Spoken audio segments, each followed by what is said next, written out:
want to thank you sincerely for standing by me and supporting me over the last year and a half. I would not be able to stand here today.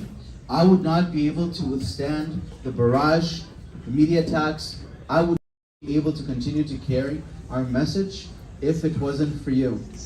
And together we fought against lockdowns, against passports, against government overreach. We're still in the thick of it. And so I'd like to invite you to join me and to continue our advocacy efforts and to continue to work until every single Canadian has every single one of their rights fully restored.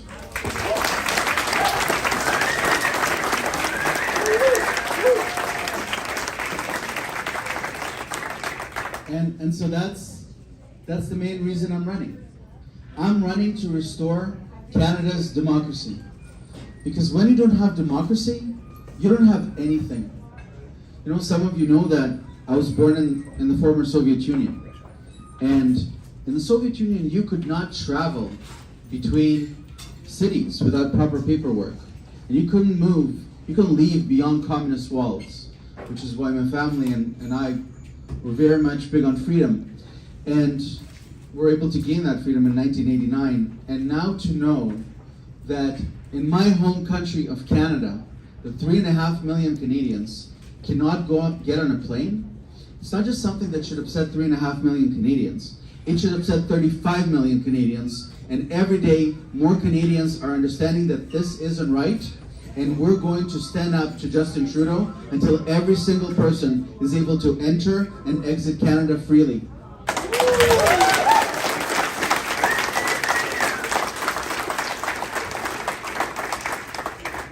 Mobility rights are not just charter rights, they're not just fundamental rights, they're human rights. And one of the things that worried me so much about the travel restriction, it's not even the act itself, it's the fact that how every time things seem to get worse, so many Canadians become scared. The fact that they're landlocked. How can we in good conscience, as loving Canadians, allow anyone to fear their being in our country? And that means that something is fundamentally wrong. And we need to continue to talk against this, and we need to wake up many Canadians to understand that no Canadian should be afraid of their own government. No Canadian should be detained in their own country. We are free people, and this is why we have to get rid of the Justin Trudeau government.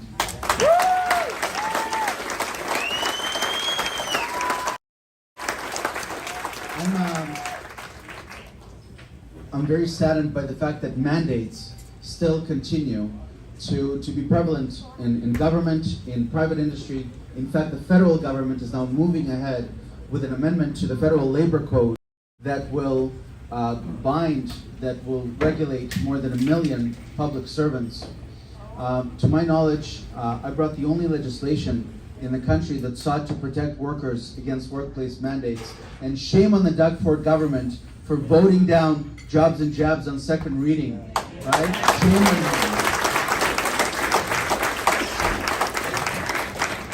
And I don't understand, because I personally think that it's inhumane to make someone choose between their ability to put food on the table and their own personal healthcare choice. Especially given that we know that the science on this no longer makes sense. And it's important, we have to be able to articulate the argument. And it has to be sensible, it has to be moderate. We know that even the chief medical officer said that 2 shots that they essentially offer minimal protection against infection. So any suggestion that someone's risk of transmission is higher because their risk of infection is higher is completely off the table. No one is putting anyone at risk. It is false now.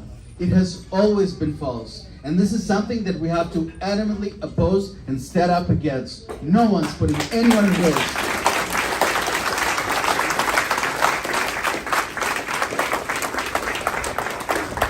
And what is the best tool to defend our freedoms? What is the best tool to defend our charter rights? It's, I think, the main reason why we got into this trouble, to wind off this democracy message. I think that freedom of speech is the most holiest of all rights. Because if an autocratic state wanted to come down on our rights, then the first right they would attack is our freedom of speech. Because through speech, we defend all other rights.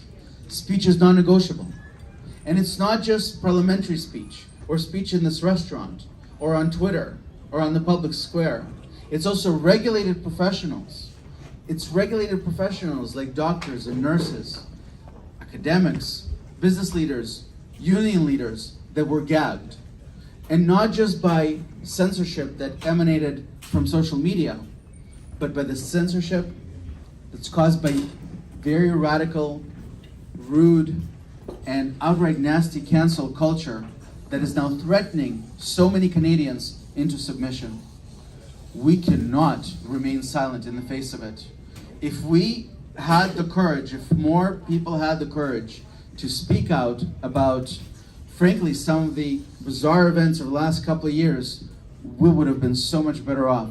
We know that it can be a serious infection, but we also know who the virus attacks primarily and where it's dangerous.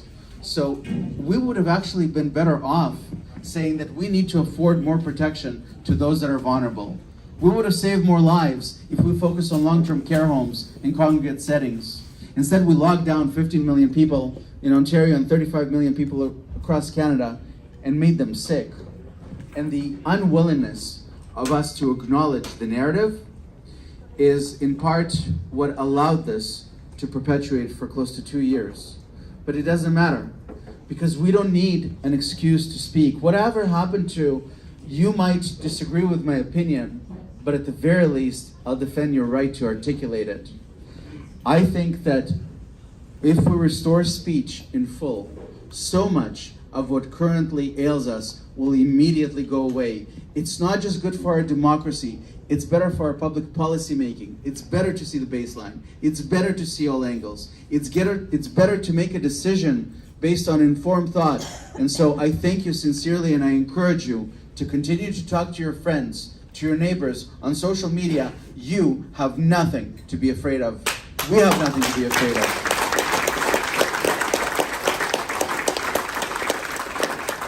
I want to talk about another reason why I'm in this race. So I'd like to restore Canadian opportunity.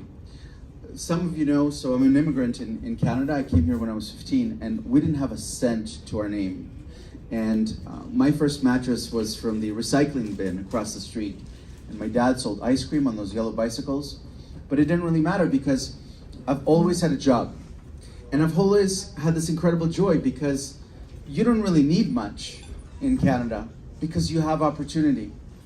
This country has given me, it has given so many of us an opportunity to succeed, to get an education, to maybe join a small business, and for me personally, all of that, and then an opportunity to be elected out of the very district that welcomed me as a new Canadian. And I always thought that this is the best country in the world because all you need to do to succeed in Canada are two things. You need to work hard and you need to be nice to people. That's it. And if you just do those two things, then everything will be okay, and we get to do that and still be ourselves and keep our cultural and religious values. But I don't think that that's the case anymore. And I don't think that many Canadians would agree now that they still have Canadian opportunity. And that is something that we should not be giving up on. And one of the main reasons why Canadian opportunity is eroding is that government keeps finding a way to stand in the way of work. Canadians love to work. But for some reason, government likes to discourage work. Let me give you an example. Well, obviously lockdowns and mandates are very extreme examples. Or you have a very heavy regulatory burden. We know that more than 55,000 Canadians left our country last year. Why would anyone start a business if people don't want to live here anymore? Or we know that we cannot develop Canada's natural resources. There are so many things that are actually standing in the way of Canadians realizing their dreams and realizing their potential. And I think one of the ones, a new one that's coming on the horizon, is universal basic income, something that I adamantly oppose. You know, Canadians, thank you. Canadians they don't want universal basic income. They want to earn an income. And thank you. It's not just a bad idea politically, because we know that it's probably going to come with strings, and we already know that government regulates good behavior and bad behavior. Already they do that in healthcare, and we've been seeing that for the last couple of years. But beyond that, economically, it's a horrible idea, because it discourages work. If you're a young person, why would you go out and earn $2,300, $2,400 a month working hard if Justin Trudeau is going to pay you $1,900? Yes, we help those that cannot work, but those that can work should work. But universal basic income will discourage work. And what it will do is it will have a very serious upward pressure on wages. Wages will rise drastically, and that will mean that the cost of living will also rise. And that's a very principal reason why we have to unequivocally oppose universal basic income. It will make life in Canada, it will not just create additional dependency on government, it will make life in Canada unaffordable. I'd like to talk about a few other things that matter to me. So I'm very interested in unleashing Canada's economic power through Canada's natural resources. I will not let oil and gas be cancelled. We will have no way. I think Canada's natural resources are a blessing, and they're not just good for our strategic interest and our economic bottom line. They're great for the planet too, because Canadians will derive energy safer and cleaner than anyone else in the world. And so why would we encourage or buy from rogue regimes when we know that we can do it safer and cleaner? It makes complete sense. It's not just oil and gas. I'm very interested in mining. Canada we have a crazy regulatory regime for mining, but at the same time, the world has an insatiable appetite right now for precious metals, for minerals that Canada is blessed with. And this is not just good for our bottom line, it's good for our remote communities and northern communities and indigenous communities. We are going to unleash Canada's economic power through natural resources, help our bottom line, and create Canadian opportunity again.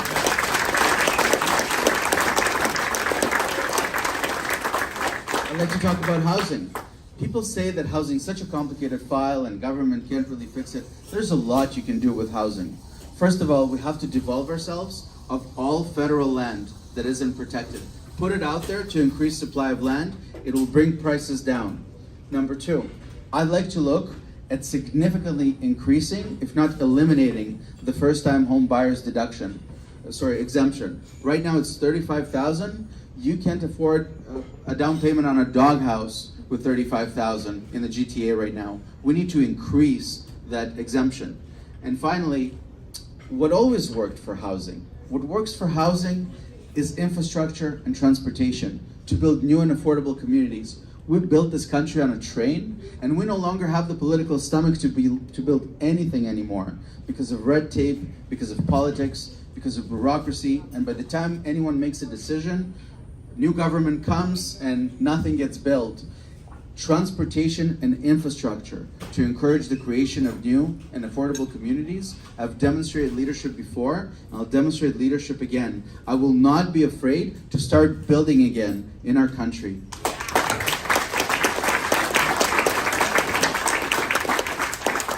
Maybe two files that are not traditional for conservatives. One is privacy. I'm very, very interested in what's happening with Canadians' privacy. A couple of months ago, I had to upgrade my phone, and so my Adobe Acrobat was gone and I had to download Adobe, and it said to me that in order for me to open a PDF document, I have to give Adobe permission to look at every other file on my phone, even though it wasn't an Adobe file. Why? You know, the question of whether I have anything to hide or not is not the right question. That's not the point. It's my phone, and it's my contacts, and it's my emails, and it's my messages, and it's my pictures, and it's my life. And there's absolutely no reason why Canadians have to essentially give up something that they don't want to give up because they're dealing with a very powerful, essentially monopolistic technology behemoth. I'm in favor of all business, and that includes big business. But that doesn't mean that we should allow monopolies to make Canadians do something that they don't want to do. I am not in favor of a large role for the federal government, but this is precisely the type of file that the Bureau of Competition should be talking about. Our privacy, this is an antitrust matter, and I'm looking to restoring Canadian privacy again.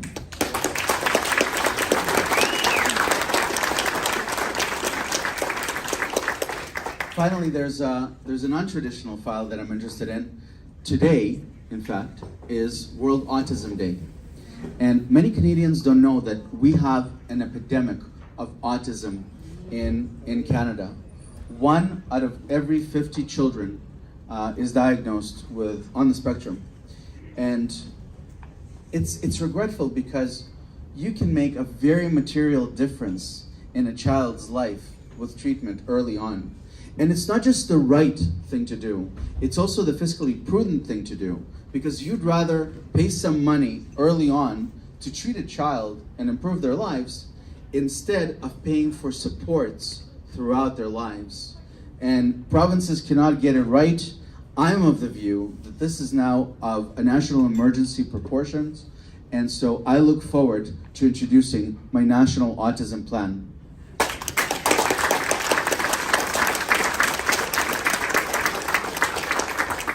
I'm going to talk for a minute about what brought us together again.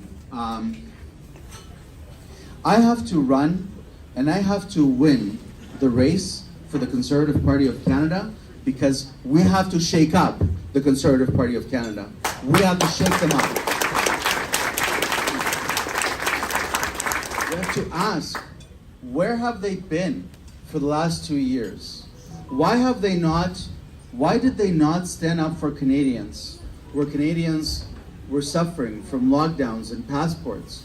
Why did they not have the courage to speak out before the convoy rolled into town, before it was politically sensible?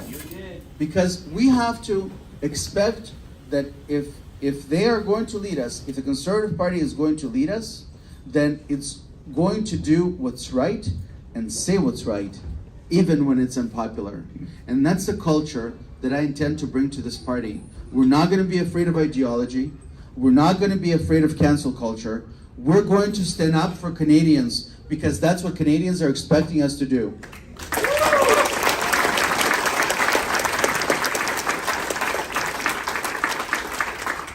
And finally, I'm concerned about how we're going to exit this.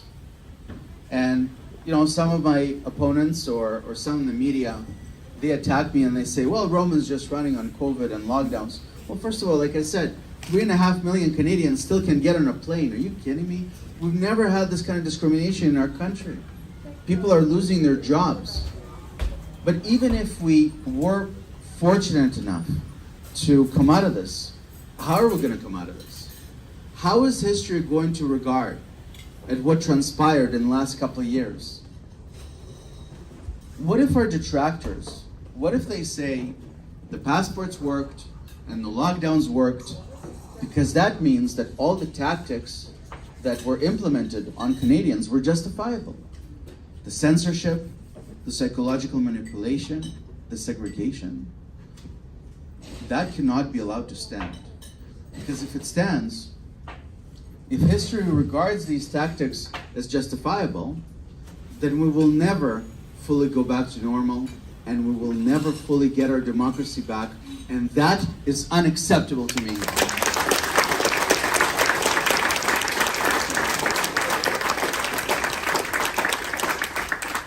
And so that's why I'm here. I'm here to ask you to join me, to help me win this race so we can restore Canada's democracy. Thank you. Thank you so much.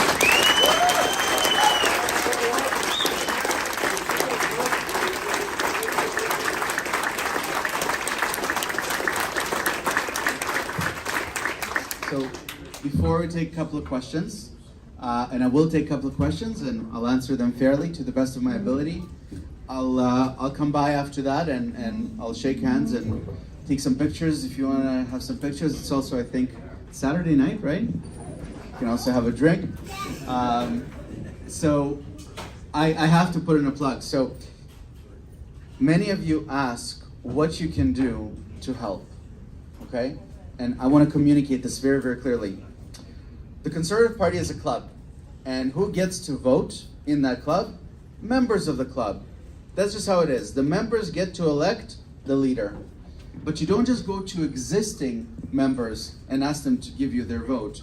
You register as many new ones as possible. You attract as many new people as possible, and they give you their vote. So that's what I ask that you do. I ask that you register to vote. And I ask that you register as many of your friends as possible to vote.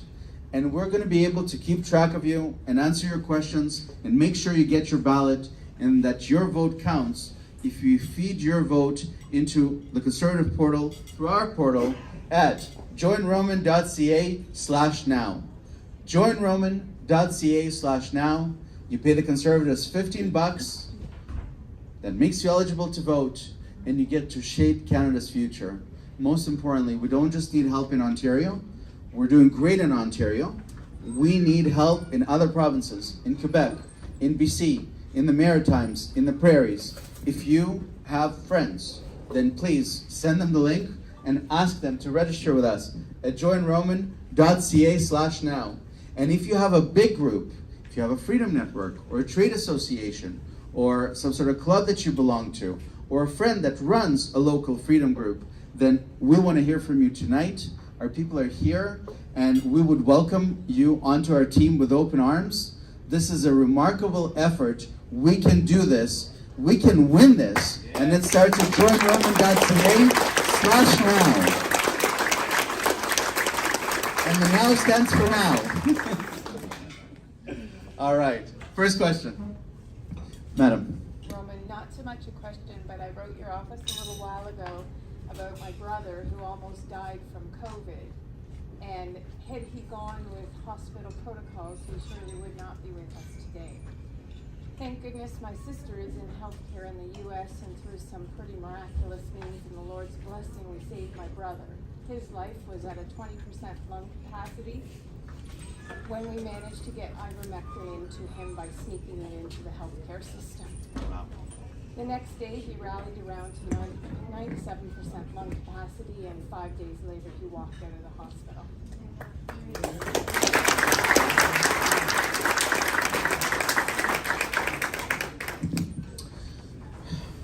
Thank God he's with us. I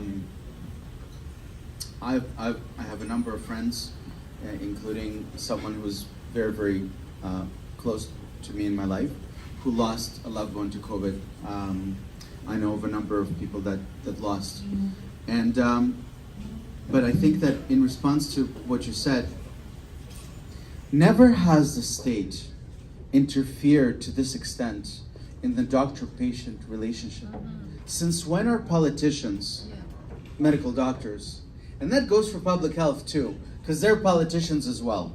All right, a lot of folks don't understand that. Many of them have not seen a live patient in 20 years, right? They're ideologues, right? These are the people that tell you to be safe and quit smoking, right? This is the culture that, and somehow we have allowed them to take over our lives, and any questioning of public health dicta has somehow become inappropriate and unpopular. Can you imagine how many lives we'd save if we actually were able to have a fair conversation? But I very much want to focus on protection of medical professionals. I know a lot of doctors that really wanted to speak their mind. I've heard of doctors that have seen really devastating things, especially in congregate settings and in long-term care settings, and are unable or unwilling to speak their mind because they have kids and mortgages. Well, all of us have at least mortgages. And I would say that we have to make sure that we deal with the regulator appropriately. The OMA, the CPSO, are now punishing doctors for erring on the side of caution and given someone an exemption because they might have heart inflammation, and that doctor now has to fear for their practice. Shame on them. Shame on Registrar Whitmore for putting the profession in jeopardy. Unfortunately, the federal government does not have reach onto provincial regulators, but what I can tell you is that with a change of tone, when the tone changes, when we call out the nonsense and we stand up for professionals, this will end.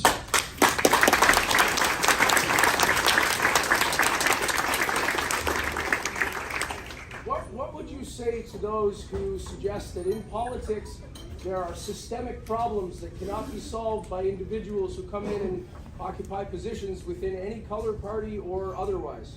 I'd agree with you.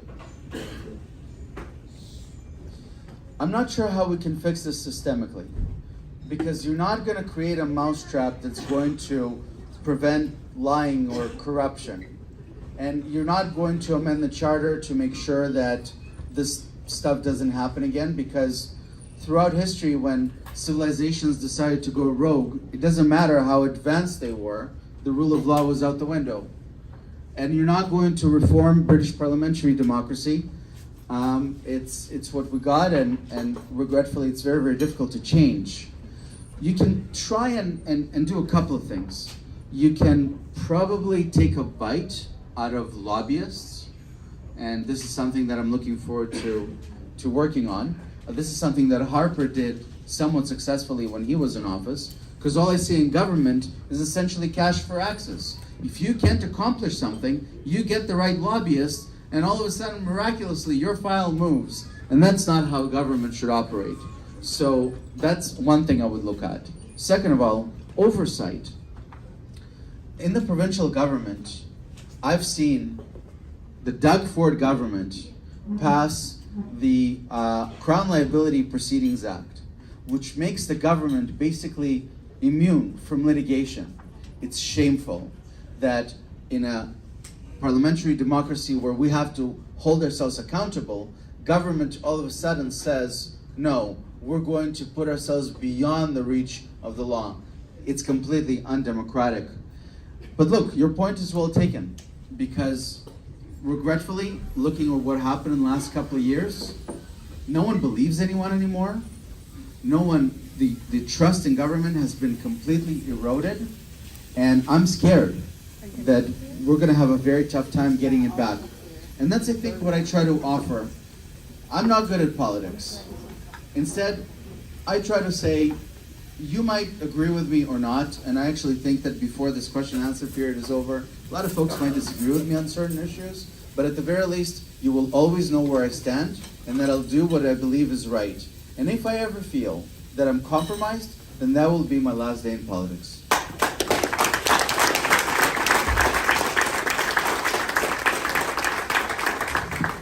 I'm going to keep it nice and simple. What is your plan for nuclear power?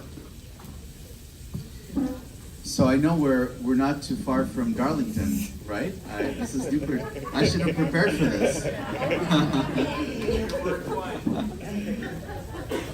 So I don't know. I'm good friends. I have a friend. I think Lindsay Park is a very capable individual. She's a colleague. She now sits with me on the other side of the house because she was asked to also leave caucus by the Doug Ford government. Whether it was because of her medical choice or something else, I'm not sure. But she's very passionate about small module reactors. I understand that, so sounds good to me. Nuclear power is cleaner, from what I understand, than almost any other power. And I understand that we can do it safely. And so I'm in favor of not demonizing energy. I'm in favor of developing energy. I don't understand. Yeah. Let people work. Sir. You spoke of mining and our natural resources and our oil and gas. I believe it's more of a questioning statement, but we don't get out of this mess without Alberta, without oil and gas, without mining. I just wonder where you stand on. I'll ask the question: where do you stand on foreign investment? I'm going to stick to what I've always believed. And that is, foreign investment in Canada is a good thing. We want to attract foreign investment. We want to attract jobs. I don't think that that has changed, subject to one thing, whether that is in the national security interest of our country. And so there, we are in a very, very, I think, tricky spot globally. I think we're looking at a world through a new prism, especially over the last couple of years. I am not against foreign ownership. What I am against is any compromise to Canada's security by way of intelligence gathering, intellectual property, theft, and there's a lot of it, and any opportunity where I wouldn't be overly comfortable with foreign direct investment where the entity purchasing the Canadian asset is controlled by an autocratic regime. That is something that I'm going to be very, very careful about. That's what I wanted to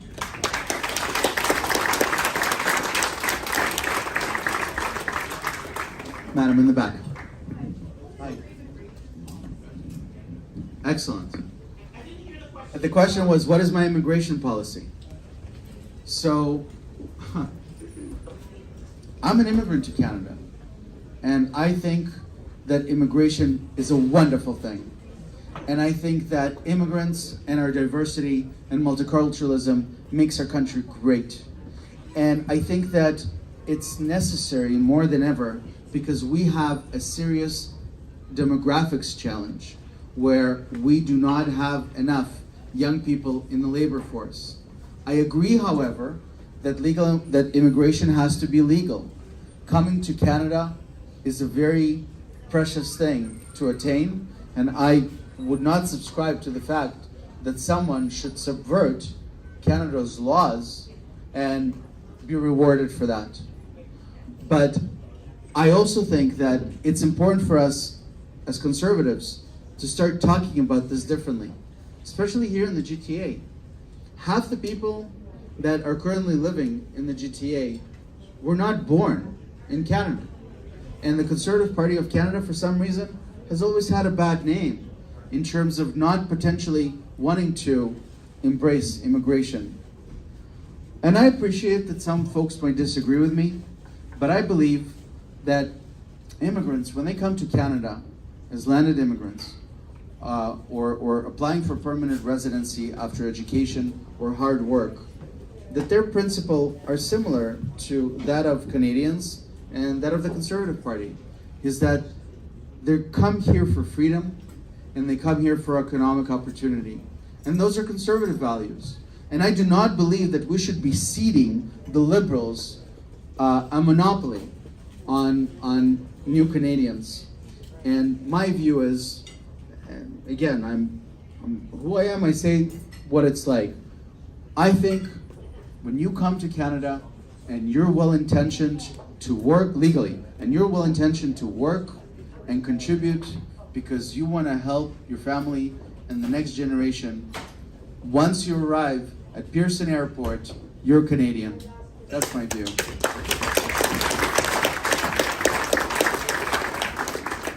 Yes. I've got a comment and a question, actually. Sure. My kids are in New Brunswick. I work here in Toronto, and I've been having to sneak into New Brunswick for 2 years now to see my kids, which is unethical in Canada. Yeah. I just want to throw that out there. But my question to you is, what is your stance with the WEF's agenda?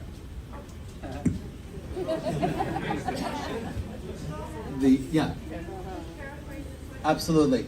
The gentleman was subjected to the Atlantic bubble, first of all, and unable to see his children. That's when the maritime provinces decided that they're going to create all sorts of friction on entry. I'm very sorry about that. And we're going to be visiting the Maritimes in about 2 weeks from now. And it was actually one of the first cases that went to a judicial decision where the court upheld the Atlantic bubble and said that, well, at the time of this type of national emergency that we're dealing with, that it's justifiable. Of course, like it or not, in December and January, all of us had Omicron, so I'll leave it be. But the gentleman asked the second question, and that's with respect to the WEF. So 2 difficult questions in a row. And I joke with my crew, how quickly will the WF question come up? And I say, look, it's first question or second question, and so I guess tonight I'll be buying drinks. So look, I guess I have Saved by the Bell. I'm just kidding. I have to give the customary answer. So first of all, I've never been a member of the WF, and I've never been contacted by the WEF. But I don't think that really helps you much, because I'm not sure that WEF is the actual problem here. The WF espouses a very hateful, radical left-wing ideology. It's essentially a socialist/communist ideology where you're not going to own anything, right? So that's classic redistribution. Why should you have ownership when other people do not have ownership and the collective could benefit from such ownership, right? That's not new. That's not WEF. That's classic Marxism. It goes back 150 years. And it's not just limited to the WEF. It's in the United Nations. It's in the IMF. It's in the World Bank. It's not the institution that is the problem right now. It's this hateful ideology that has seeped into not just international institutions, but domestic institutions as well. It's in our municipal governments, which is why we can't build anything anymore. It's in our provincial governments, which is why Doug Ford is afraid to speak again, and we don't recognize who this guy is, because he's afraid of left-wing cancel culture. It's why our schools are too busy teaching critical race theory instead of teaching math, because it's a policy of division that seeks to pit people against one another, divide them, and shame them, because they believe that their vision of reality is somehow a way that we all have to succumb to and abide by. So I think that this is actually considerably worse than just one institution, because a lot of Canadians subscribe to that radical left-wing ideology, and that's what threatened us into silence and submission over the last couple of years. And so here's what I think. We have to call it for what it is. We have to stand firm and have courage to say that this particular ideology, this perverse view of the world, is not something that Canadians want. We want to live our lives. We want to work freely. We want to be free people. And we want government to leave us alone. And the very best thing to get there, if you want to stand against this ideology that the WF espouses, the best thing you can do is get rid of Justin Trudeau.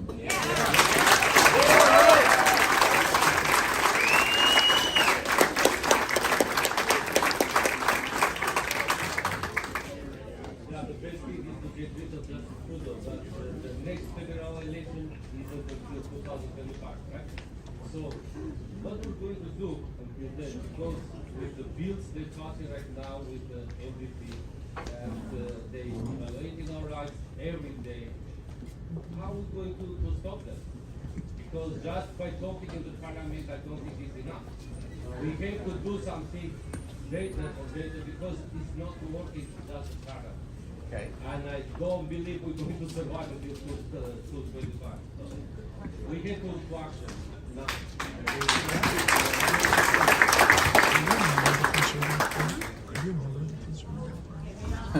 3 in a row. Look, democracy cuts both ways. We have to respect the rule of law. Like, what do you propose? My point is, some of my opponents in this race, they're saying that you come up with all sorts of tricks, and parliamentary tricks, to somehow stop this coalition. And I can tell you that for as long as they want to coexist, for as long as they want to stay in government together, for as long as they want to pass legislation together, they're going to keep doing it. The only thing that can potentially stop them is if we come between them. We have to wedge between them. Let me give you an example. A couple of weeks ago, Justin Trudeau was in the European Parliament and he got quite a reception, right?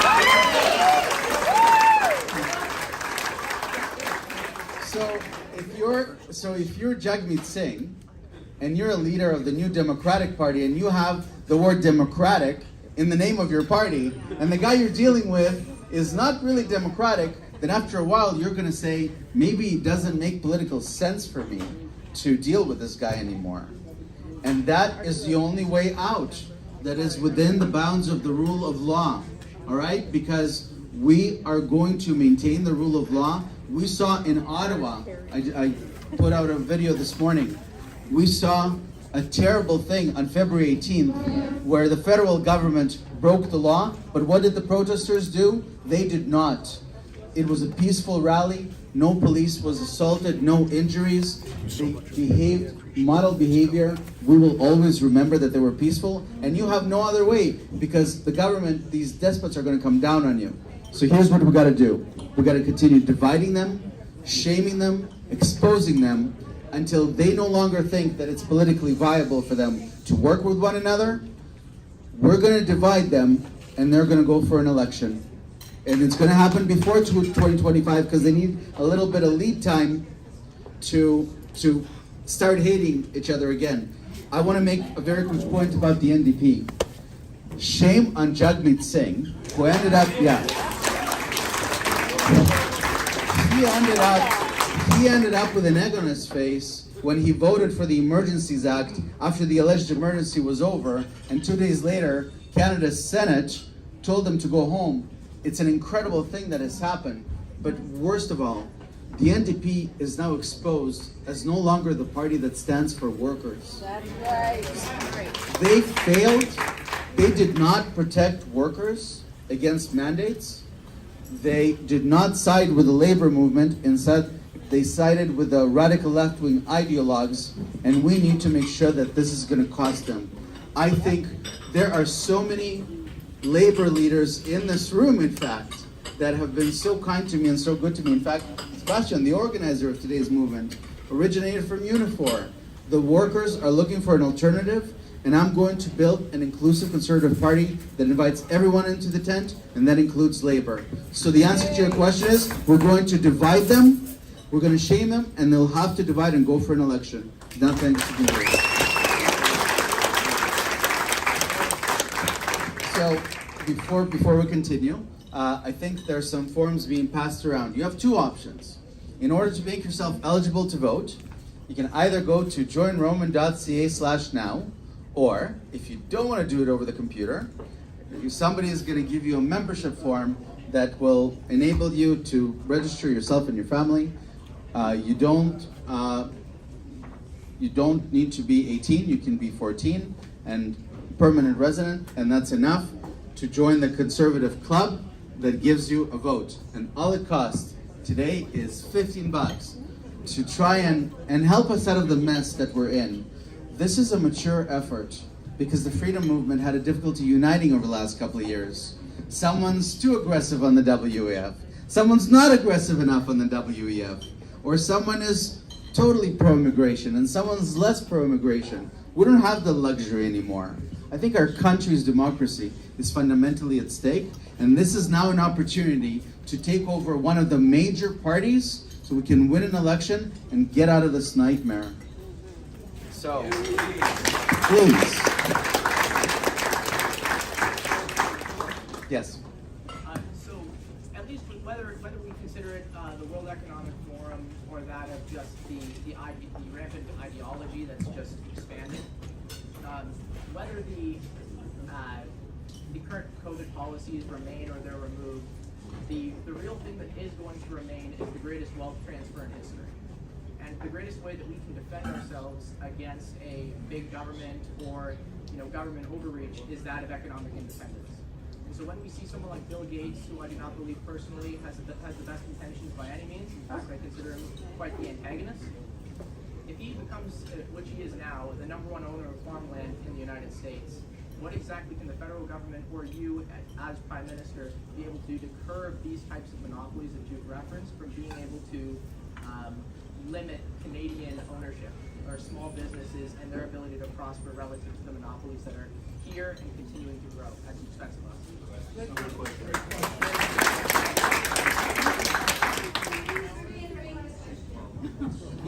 Gentleman is wondering whether it's okay to curb monopolies, and especially as businesses grow and we see a transfer of wealth, and some folks are accumulating more assets than others, namely land.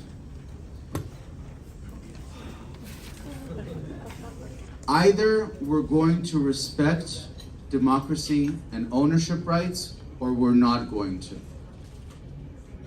Okay? And we have to be intellectually consistent. Either we're going to admire and promote freedom, or we're not. Either we're going to encourage entrepreneurship and risk-taking, or we're not. Who is to say when someone becomes too big? I have no interest. I don't care for the individual that you cited. I don't think he's had a positive impact on the world in the last couple of years. But we have defined boundaries. We know when monopolies start behaving like monopolies, that we have legal right to go after them. If, for instance, you have a merger between two companies that will result in market pricing appreciating higher, or if, like I mentioned, Facebook says to you that you're unable to open Facebook Messenger unless you give me access to all of your contacts, that is something that we definitely have to oppose, and we have frameworks for that.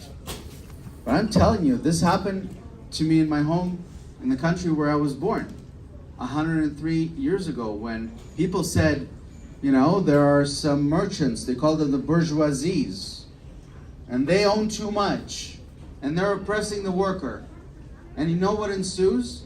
A communist revolution and a bloodbath. No. This is a proven model. Democracy works. Opportunity works. Entrepreneurship works. Private property works. We just need to resist the radical left-wing ideology that wants to put an end to that.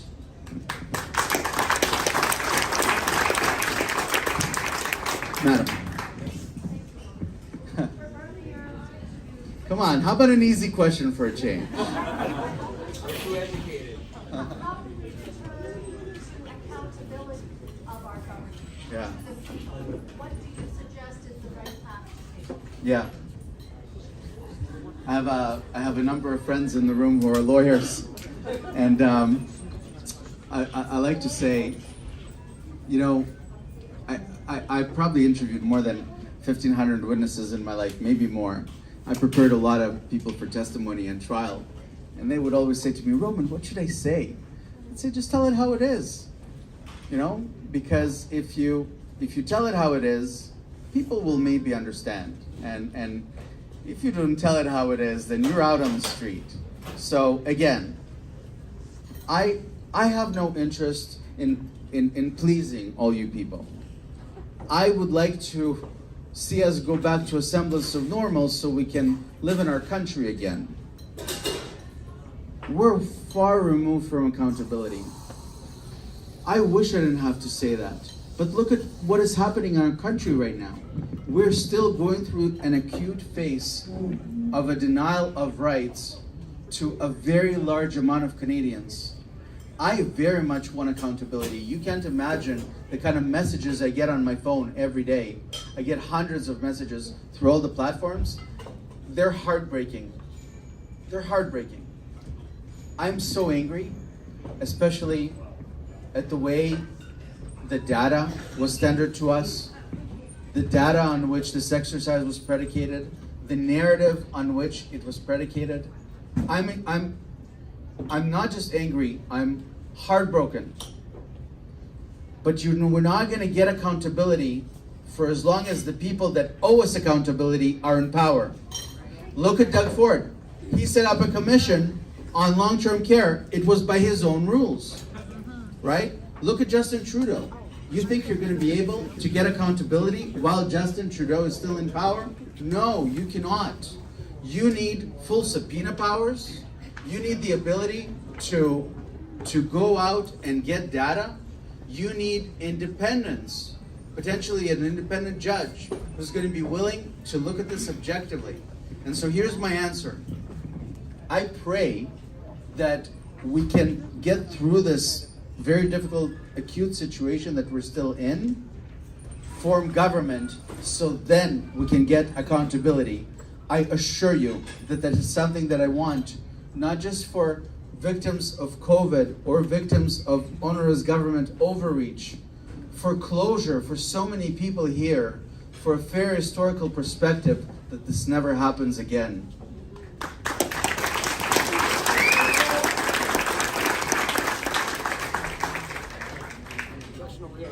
Madam. So I want to know, what are you doing with the UN? You know that the carbon tax is UN. All the stuff going on in schools with sexualized children is UN. So all I understand is, how are you going to walk away from the UN so we don't have unelected, un-Canadian bureaucrats making their laws right now? And the who? And the who? Good question. I don't think you can fully disconnect yourself from the UN, but you don't have to listen to the UN. Here's my view on the United Nations. If you have Syria or if you have Iran chairing the Human Rights Commission, or you have one of those countries chairing the International Commission, or Saudi Arabia is chairing the Commission on the Status of Women, then they don't have much credibility. And that's really what I think we need to tell Canadians these days, is I'm not sure that it makes sense that the framework continues to lead us. And if we're just going to give it lip service and pretend that we're good global citizen, like Justin Trudeau does, because he wears, multicultural attire, that gets us nowhere. That gets us nowhere. That is an outright fraud. What we have to do is, instead of being led by the nonsense that's being spewed out of the UN and this general radical direction of the international community, I'd like to see Canada stand up and lead the international community and actually call them out. Okay? Don't talk to me about human rights if you're executing people because of their lifestyle choices. And don't tell me that Canada needs to learn how to behave and has to model itself by standards of the international community when they're perverse to normal common sense. No. I think that, regretfully, Justin Trudeau has embarrassed our country, and we need to restore to moral high ground, to be known like Canadians have been known around the world. You walk around with Canadian flag and people welcome you into their homes. And now, if you're a Canadian, they think that your Prime Minister is a joke and your rights have been lost. Shame on him, and it's on us to end this.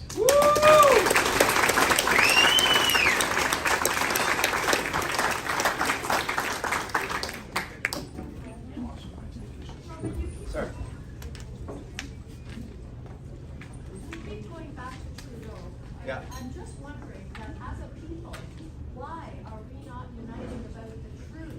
The truth that that man declared that the only way out of this thing was going to be a vaccine before there was even a vaccine, and all of his association with the University of British Columbia, and everything else that we all know from Dr. Martin, Dr. David Martin, and all of these truths that are not getting into the fiber of what we need to deal with, which is the head of our country. Why?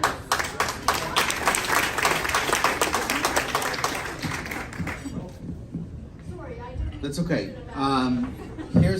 Here's what I propose. Without litigating the actual evidence, whether it's accurate or not, that should not be the question. The question is, do we have a framework today that would actually allow for accountability of bad actors, namely people in government. And I'm surprised that this question didn't come up yet. But the best way to safeguard our democracy is a free and independent media that's going to investigate and ask those questions.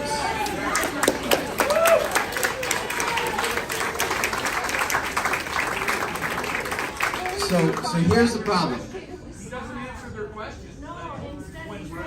When Rebel or True North were asking questions at the debate, he ignored them. How does he Because the mainstream media marginalized other outlets, because we're shaming other outlets, and they're unable. We have a Mean Girls Club today in the media, where you're going to be shamed if you don't toe the government line, right? This is the paradox that has been created now, that this supposedly fair and independent and unbiased media has now become an arm, a communications arm of the government. So I'd like to, Pravda, exactly right. So just a couple of notes on this. You're not going to have free and independent media for as long as there's an economic relationship between government and media. It's so simple. How are you going to have government accountable when the government signs your paycheck? It's impossible. So, a couple of notes on this. Number one, I'm going to be very clear, and a lot of people tell me, people say that, and some of my opponents might say that, but they might not do it. I'm going to get the CBC out of the news business. And you know what? I might even be open-minded. Some people say, Roman, but you got to keep the culture and you got to keep the educational stuff. Even if that was the case, you can package out the news division and they can swim on their own. All right? They can continue. They can stay in the news business. They're just going to have to pay for it. Let the market decide. The other thing is, it's no longer the market decides. Trudeau is laughing out there at the correspondence dinners that he owns them. He gave them $660 million to survive. So what are we going to get here in return? Finally, it's not just about the direct funding or the bailouts. It's the advertising money. People do not understand that in the last couple of years, government, both the federal government and the provincial government, have been some of the biggest buyers of all media. And I learned this very on in life when, in my late teens, I sold ad space for a small community newspaper. And I learned that he or she who pays for the ad space also get their messaging across. You sell the guy a quarter of a page, and the other quarter of a page is an article. Okay, that's what happens. And this is what's happening in the media today. We saw the provincial government take remarkable liberties here, right? It's not just television and radio and highway advertising and benches and bus shelters. And first it was be safe and stay home, save lives, stay home. And then it was be safe until we're all vaccinated. And then it was get vaccinated. And then it was, why are you still not vaccinated? And now, 8 weeks before a provincial election, I go down my building's condominium and I see an ad on the screen where the government of Ontario is using your dollars to tell me that Ontario's economy is getting stronger. Shame on them, right? The same Doug Ford progressive conservatives that railed against the Liberals using government money for government ads weeks before an election is paying for ads everywhere telling us that the economy is getting stronger. I don't recognize that guy. So the answer to your question, the answer is simple. If we want to if we want to shine the light on them, the best thing we can do is to ensure free and independent media, and that means no financial dependency by the media on government.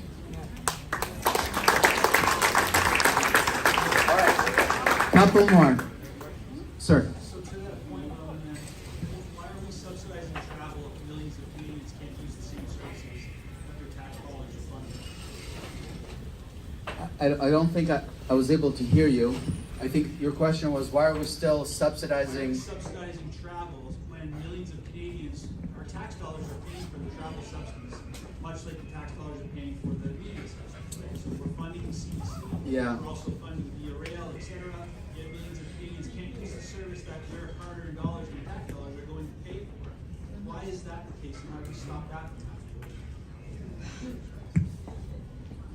And if you were to get your tax dollars back, then you'd be happy that you can't get on a plane? No. No, to hell with that. Like 100 years ago, the Supreme Court decided against a woman that didn't want to pay taxes towards the First World War, and the Supreme Court said you can't just not pay taxes because you don't like what the government is doing.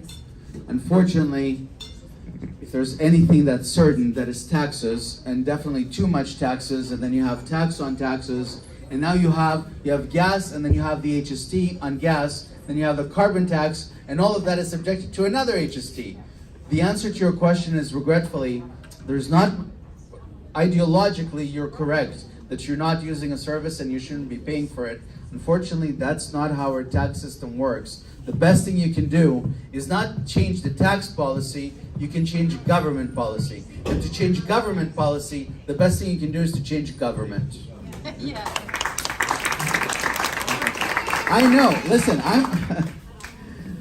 I'm not here to please folks. I'm just here to ask for your vote. When you look at the directions that Trudeau and the UEP are taking us, when you look at their own website, horizons.gc.ca, and the various pieces of legislation that are being put in place to control us, do you believe in 3.5 years there'll be an election? Because they plan on transhumanizing everybody and making us into something that we've never been and controlling us. So how can you have any expectation that there'll be an election? I don't know, I can't even connect my TV to the internet, so I'm not sure what. They go on the website. Yeah. Am I gonna get like a robotic arm? Horizons.gc.ca, and how they plan on controlling you by what you have already in you. They're telling you that you'll be transhumanized and you will do what they direct you to do. And it is, and people need to know this, everybody. Go there yourself, because it is the federal government website. It's their policy. It's called Horizon. It's Horizon. It's a policy of the World Economic Forum and what they plan to do to all of us. It talks about meaning making and how, based on how we make sense of what's happening around us. And I think it has to do with we're going along with what they tell us because of what they're telling us is making sense to us. It talks about, according to that website, when it talks about how we as human beings are going to change, they call it bio-digital convergence. That's what the federal government website said. Not my word, our word, I it's what the understand. government said. Look, It's called I don't. bio-digital convergence. So people need to know what the federal government is saying, because they put it out there for us Canadians to know what they're planning. So I in fact I hear Elon Musk saying a couple of weeks ago that in order for humans to compete, we're going to have some sort of a bionic element in us. And I wanted to write to Elon and say, look, actually today a voter said to me that she thought I was shorter in real life than she otherwise thought. So I'd want to start with my legs so I can dunk the basketball. That's what I'm hoping to do. Look, I don't know what they're planning on doing. I know what's before me here and now, and it's not good. It's really not good. The fact that loved ones cannot visit their loved ones in a hospital, that's already not good. The fact that people can't board a train, that's terrible. The fact that workers are losing their jobs because they made a different medical choice is just god awful. The fact that we're afraid to speak, afraid that our bank account could be seized because we made a donation to a lawful cause that was retroactively deemed unlawful. The fact that for the first time in Canada's history, a third party was able to freeze a bank account without a court order, that has never happened before. We don't need to imagine what kind of terrible things they can do to us. They're already doing horrible things. And the answer to all of this is, I can't imagine how much further worse it can get. I can take you at your word. Just, okay, yes, it will get worse. Sure. Yes, it will get worse. I'm not sure what that will actually mean. But what I can tell you is, excuse me, we don't need a very active imagination, and we don't need to deal with anything that's not before us today. In other words, we don't need to be speculative about what might happen, because whatever it is that we traditionally worried about as free people, that's happening right now. And so here's what I suggest to all of those that are not overly happy with my sensible and moderate approach. 2 suggestions. Number 1, we're speaking to the other side. We're not just preaching to the converted. We have a lot of people, moderates, independents, liberals, people that aren't sure. No one believes anything anymore. What we want to do is we want to use what is clearly before them and say, this is what is happening today, this is not good, and we hope that you agree with us that this is not the direction we want to go in. And to our, because we can't, right? We need the other side, and we need to be persuasive. And the other thing I'd say is, to our own side, there's probably no one in this country that has worked harder, and I mean this. You can't imagine the sacrifice on my life, on my loved ones, on my friends. And I get up every morning and I think, what are we going to do today? How are we going to continue doing what we do, which is not give up on this country? Yeah.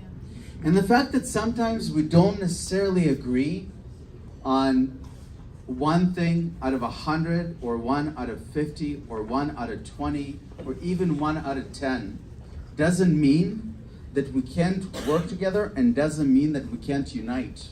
One of the difficulties experienced by the freedom movement in the last couple of years is it's been too fractured, right? And they divide us against one another. And there are a lot of well-meaning Canadians that might agree with us, but they might think, you know what, maybe Roman's a little bit too fringe for me. And then there are people in this room that might say, well, Roman is not democracy enough for me, or he's not aggressive enough for me. We can't.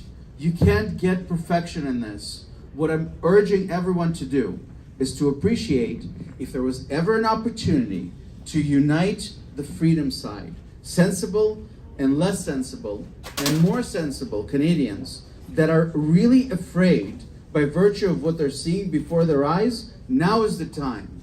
At the very least, if you don't agree with me in full, you will always know where I stand. And that means, for better or for worse, we'll be able to work together, because on the day that you decide that what I said right now is not there for you, you will have a decision to let me go. That's up to you. But right now, we got to get this right. We got to get together. We got to take over the Conservatives, and we have to win the next election, or else I can't even imagine what's going to happen with our bodies.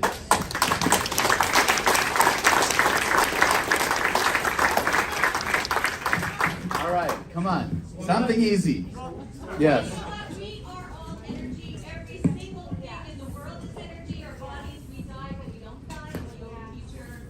That's why I'm going to speak the way I am. Speaking against anything never works. Don't kill me, please. Speaking against never works. When you focus on against, you get what you're going against. Turn always your energy to what you want. Believe good outlives negative and evil. Peace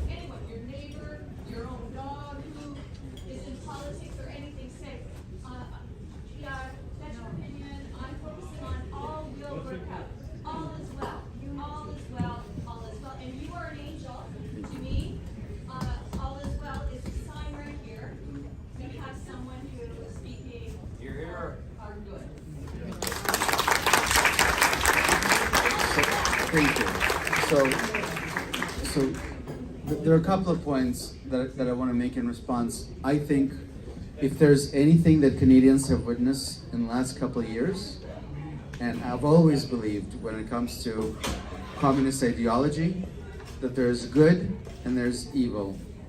And there's no doubt in my mind that we're on the side of good. And maybe that's the only side we really have to consider uniting behind.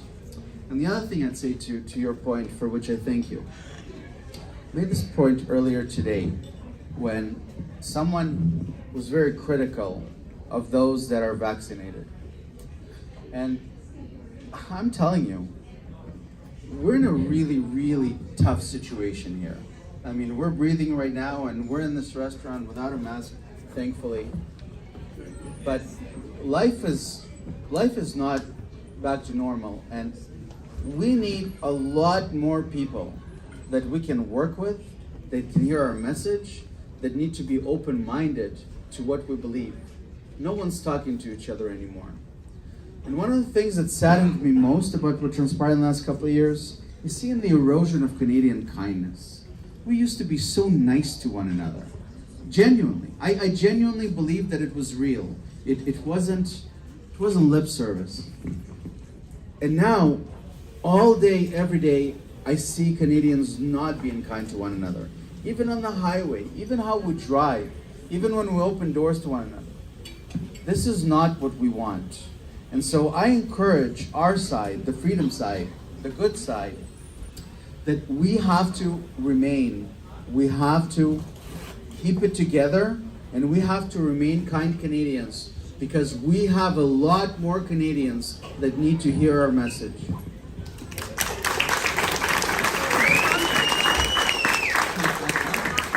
Okay. The problem is when we want to share that information with people and wake them up with the speeches like you give, we are muted by the media. And we cannot pass that information that they need to hear to have some hope, because there's many people who are lost of hope. And when we can find people like you and speak the truth and tell what you are doing for our good, it's very hard.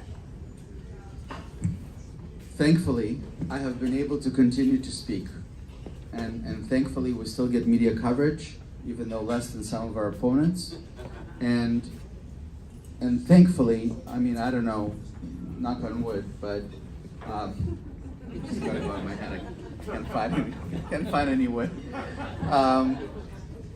Thankfully, we've been able to get around, and that's what I try to suggest, that we can't punch through a wall here. This is way too difficult.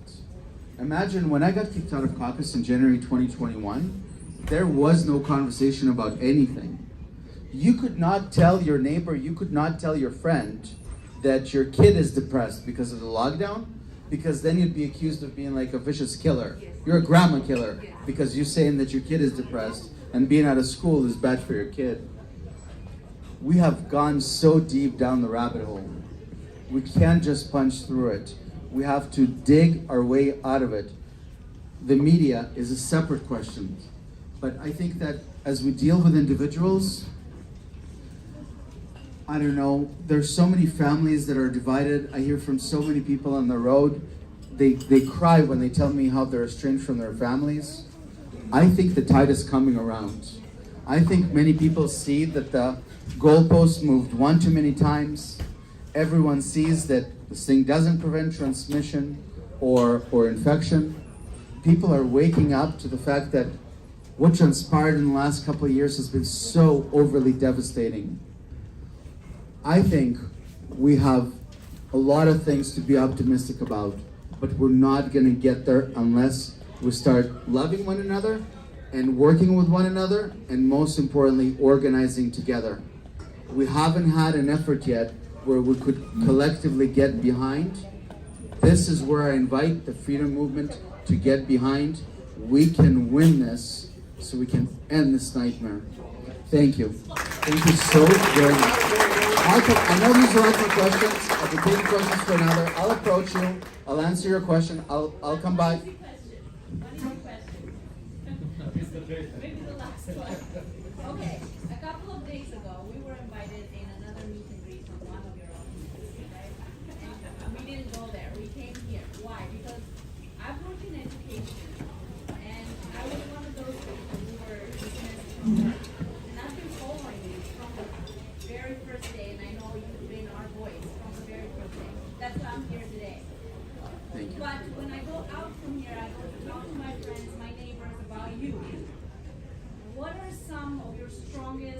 what makes you different from Pierre Polier? What makes you different from him? Why should we vote you? Why should my friends vote you? Why should my neighbors vote you? A lot of people don't know you. I know you from Telegram. I know you because I've suffered. I know you because I've seen your videos, I've seen your talks, I've seen everything, right? But lately, he's been talking the same way as you. And people are thinking, oh, he's good, we should vote him. Right? Like, what's the difference? I know the difference, but some people don't. Great question. Like, two or three strongest your attributes that would make people vote you. Thank you.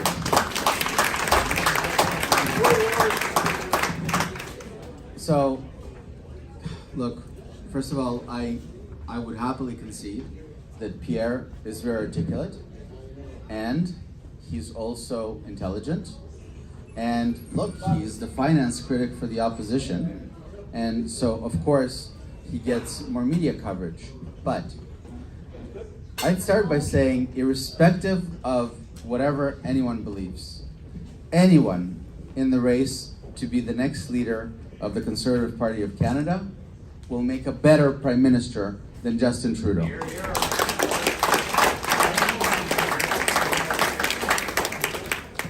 Here's what I bring to the table. Like I say, I'm not good at politics. I don't care to be good at politics because I didn't get into this for financial gain or for a good lifestyle or for privacy. I genuinely wanted to help people. And I believe that politicians lately have not been putting people before politics, because if they had, then you'd see a lot more politicians speaking up for Canadians before the convoy came to Ottawa.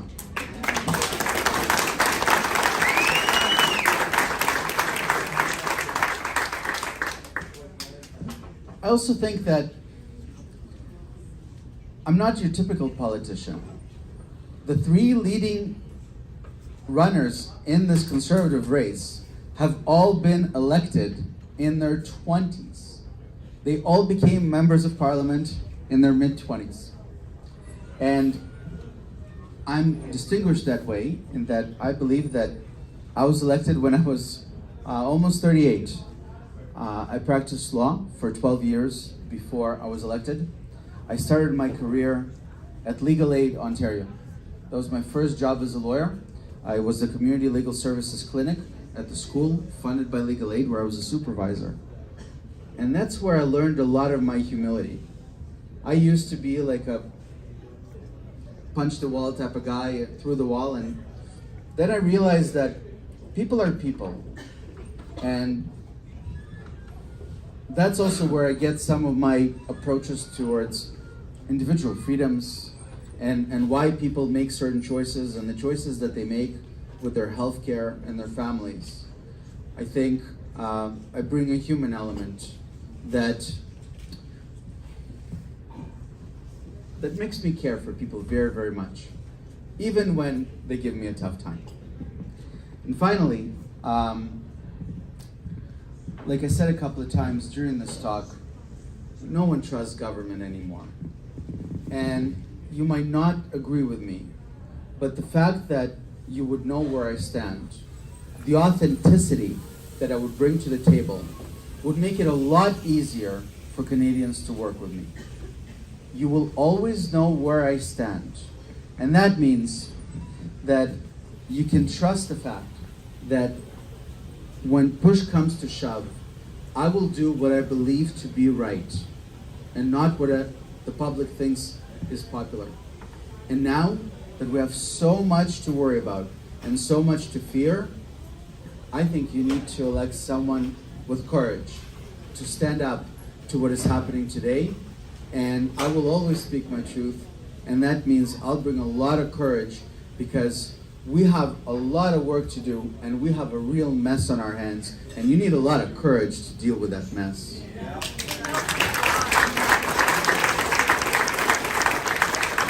All right. No. That's it. I'll answer your question. Yes, it should be a question and drink. Okay, so join roman.ca/now. You can't give me your vote unless you register. Another request, my team keeps pressing me. The Conservatives want $300,000 in order to get on the ballot. That's the registration fee. $300,000 to get on the ballot. We're hoping that we're gonna make the entire 300 after we leave here today. I'm just kidding. If you, we have some donation forms, it's tax deductible. You get more than 50% of it back. Please consider making a donation to Nancy, who's right here. Not to me, Nancy is not just funny and an excellent human being. She also helps me get through the very difficult situations that we find ourselves each day, and she gives me a lot of courage to continue helping people. Thank you.